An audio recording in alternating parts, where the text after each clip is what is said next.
एक धमाकेदार, शानदार, जानदार, पुरबहार, बावकार, बर्कबार, शोलाबार, धुआंधार, बोलो ना मेरे यार।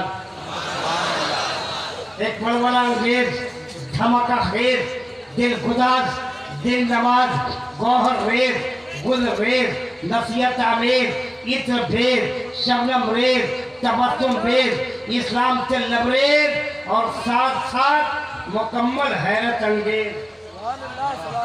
अरे मैं उर्दू अदब की पगडंडियों पे चहलकदमी कर रहा हूँ।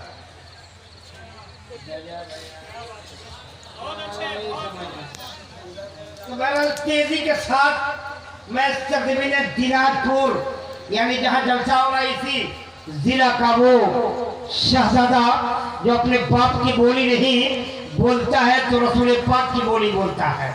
नीचे उठानी बर्फबारी का इस्तेमाल कीजिए, लेकिन सुनिए ये देखिए उधर शहजादे गौसे आजम बैठे हैं।